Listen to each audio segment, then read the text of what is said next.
तो आप ये कहना चाहते हैं कि जो मुस्लिम को 5 एकड़ जमीन देने के लिए सुप्रीम कोर्ट ने निर्णय लिया है, ये नहीं देना चाहिए?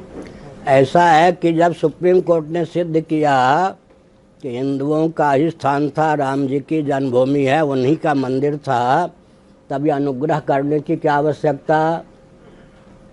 हिंदुओं को दबाना हुआ या उन पर अनुग्रह हुआ? दूसरी बात है कि आप अपने दरवाजे तक किसी को आने दें तो अगला उसका कदम आपके सिरहाने तक आने का होगा या दरवाजे से भागने का होगा। तीसरी बात है, अमन चैन सहमति के नाम पर हमने अपने 2 टुकड़े दे दिया, 2 हाथ दे दिया, एक बांग्लादेश और एक आज बांग्लादेश है, एक पाकिस्तान, 2 पाकिस्तान। उस समय की नीति आज विफल हुई या नहीं? विश्व के लिए सरदर्द पाकिस्तान बनाया नहीं। तीसरी बात यह है कि एक और हमारे माननीय प्रधानमंत्री जी पाकिस्तान को लोहे के चना चबाने का पाठ पढ़ा रहे हैं, दूसरी ओर इसी निर्णय के माध्यम से इमरान जी को भारत में जो कुछ करना चाहिए उसका अवसर भी दे रहे हैं। न्यायालय का निर्णय अपनी ओर, लेकिन भाजपा के माननीय नेता, विश्व हिंदू परिषद के माननीय अध्यक्ष इत्यादि और आरएसएस के अध्यक्ष इत्यादि जो कुछ शांति के नाम पर बात कर रहे हैं, उससे तो स्पष्ट होता है कि वो पाकिस्तान को भारत में पूरा उन्माद फैलाने का अवसर दे रहे हैं। और मुसलमान सज्जनों ने कह दिया, कल तक की परिस्थिति आज थी, कल तक की परिस्थिति आज है, कल तक की परिस्थिति कल तक थी, आज कह दिया हम असंतुष्ट हैं, हमको तो पूरा स्थान चाहिए। तो मनोविज्ञान की दृष्टि से भी सर्वथा भावुकतापूर्ण निर्णय है। निर्णय का मैं स्वागत करता हूं, लेकिन और भी खोल दूं पोल पट्टी, किसी माई के लाल ने, मानवता के पक्षधर ने, मुझे श्रेय नहीं चाहिए, मुझसे यह पूछा कि किस शंकराचार्य के क्षेत्र में अयोध्या है। पूरी पीठ के शंकराचार्य के क्षेत्र में अयोध्या है, काशी है, प्रयाग का कुंभ है। किसी ने ये पूछा मुझसे, जानते हुए भी क्या आदित्यनाथ योगी जी को मालूम नहीं है? मैंने स्वयं उनसे बात की। क्या बात की? अगर मैंने रामालय ट्रस्ट पर हस्ताक्षर कर दिया होता नरसिंह राव के शासनकाल में, सरकारी तंत्र उनसे प्रभावित संतों के द्वारा जो रामालय ट्रस्ट का निर्माण हुआ, तब तो जो कांड अब होने वाला हो गया होता। वहाँ रामलला पक्के मंदिर में होते, अगल बगल कुछ और होता जो होने की संभावना है, समझ गए? तो आज जो राम जी तंबू में हैं, किसके कारण है? मैंने हस्ताक्षर नहीं किया इसलिए ना। और अगर नरसिंह राव मुझे दुर्बल समझते, मेरा हस्ताक्षर न करना महत्वपूर्ण न होता तो मेरी उपेक्षा कर देते। मैं क्या करता? मुर्दाबाद करता? कुछ नहीं करता। मेरे पास तो वाणी ही बम है, आत्मबम है। लेकिन क्या कमजोरी थी नरसिंह राव की कि मान्य सभी शंकराचार्यों के, वैष्णवाचार्यों के हस्ताक्षर करने पर भी पुरी के शंकराचार्य के हस्ताक्षर न करने पर जो करना चाहते थे नहीं कर सके। उसके बाद आप लोगों को नहीं मालूम है, गुप्त तथ्य, वाजपेयी जी प्रधानमंत्री बने। अभी शत्रुघ्न सिन्हा भले किसी पार्टी में हो, उस समय तो भाजपा में थे, एक्टर भी हैं बिहार के, उनको राम जन्मभूमि को लेकर प्रभारी बनाया था वाजपेयी जी ने। दिल्ली में मेरे पास बहुत विनम्रतापूर्वक शत्रुघ्न सिन्हा आए, 45 मिनटों की सीमा में केवल एक माननीय वाजपेयी जी का संदेश मुझे सुनाया। वाजपेयी जी ने, जब वो प्रधानमंत्री नहीं थे, मैं शंकराचार्य नहीं था, वृंदावन में स्वामी अखंडानंद जी महाराज के यहाँ, जैसे आप यहाँ बैठे हैं या बैठे हैं, वेदांत पर 45 मिनटों तक श्रोता के रूप में प्रवचन सुना। तब से मेरा परिचय था। मैं नेताओं से लाभ नहीं उठाता, लेकिन उसको उनको इस बात का पता था। शत्रुघ्न सिन्हा जी ने क्या संदेश दिया?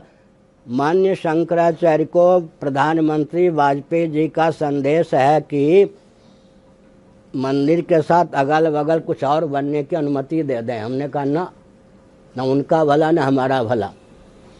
वाजपेयी जी में भी क्या कमी थी कि हमारी उपेक्षा कर देते? कौन हाथ पकड़ने जाता? मैं मुर्दाबाद करने वाला तो नहीं हूँ, नहीं बना सके। तो मानवाधिकार, मुझे श्रेय नहीं चाहिए, लेकिन अयोध्या के संतों का यह दायित्व नहीं था कि आज जो राम जी तंबू में हैं, ये जो अब आगे होने वाला, ये तो बहुत पहले हो गया होता नरसिंह राव के शासनकाल में। और आपको ये भी नहीं मालूम होगा, जब ढांचा टूटा तो कल्याण सिंह जो अभी तक राज्यपाल रहे हैं राजस्थान को, समय कहाँ थे? उत्तर प्रदेश के मुख्यमंत्री थे। और नरसिंह राव भारत के प्रधानमंत्री थे। दोनों की गुप्त या प्रकट सहमति न होती तो ढांचा कैसे टूटा? मुझे तो सब मालूम। ढांचा टूटने में, तुड़वाने में नरसिंह राव की क्या भूमिका थी, मुझे अच्छी तरह मालूम। अच्छा, टूटने के बाद फिर क्या हुआ? 5 प्रांतों में, उत्तर प्रदेश एक, अन्य 4 प्रांतों में भी भाजपा की सरकार थी। नरसिंह राव जी ने कि मंदिर बनाने का श्रेय भाजपा को न चला जाए, 5 प्रांतों की सरकार भाजपा की तोड़ दी। उसके बाद मान्यश्री हमारे बड़े लाडले प्यारे और आस्थास्पद भी, मित्र भी, श्रृंगेरी के शंकराचार्य जी को नरसिंह राव जी ने दिल्ली में बुलाया चातुर्मास के लिए। दुल्हन के समान दिल्ली को सजाया गया। उन्हीं के मार्गदर्शन में रामालय ट्रस्ट बना। बाद में वैष्णवाचार्यों ने, अन्य शंकराचार्यों ने मेरे अतिरिक्त हस्ताक्षर किया, तब रामालय ट्रस्ट बना। अगर उसमें मैंने हस्ताक्षर कर दिया होता तो उच्चतम न्यायालय, मुस्लिम तंत्र, संतों को तो पटा ही लिया था नरसिंह राव ने, कोई विरोध नहीं होता। लेकिन राम जी तंबू में बने रहे आज तक। इसका मतलब क्या?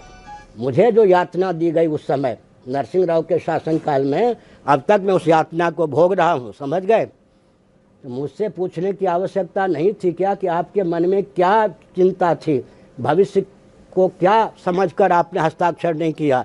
मुझे श्रेय नहीं चाहिए, लेकिन अगर न्याय के नाम पर न्याय न मिले तो उस शांति का कोई महत्व नहीं है। अन्याय सहिष्णुता भी भविष्य में अशांति को जन्म देने में हेतु बनती है। नारायण गुरुजी, स्वयं में न्यायाधीश होते हैं। ये धार्मिक क्षेत्र हमारा क्षेत्र है, हम अपना निर्णय देते हैं।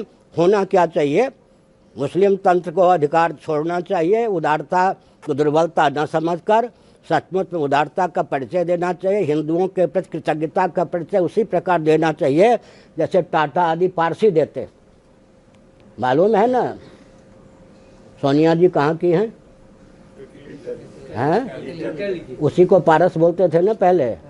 अग्नि लेकर पारसी पूरे विश्व में घूम रहे थे, कहीं कोई आश्रय नहीं मिल रहा था।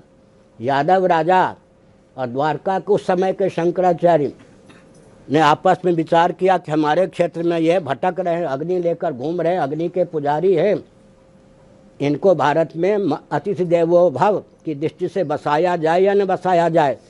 यादव राजा ने कहा, आप बड़े स्नेहपूर्वक, प्रेम पूर्वक बसिए, उदारता पूर्वक, जैसे हम अभी दलाई लामा जी को रखे हुए हैं, उदारता पूर्वक आप रहिए, हमारे अस्तित्व आदर्श पर आप आघात न करें और सुखपूर्वक रहिए। टाटा इत्यादि भी पारसी हैं।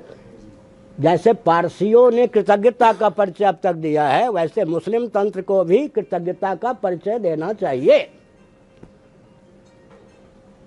नहीं तो गीता में, पूरे गीता को पढ़ लीजिए, 700 श्लोक मुझे याद हैं। भगवान श्री कृष्ण के जो वचन है 574, 75, उसका भी क्या तात्पर्य है?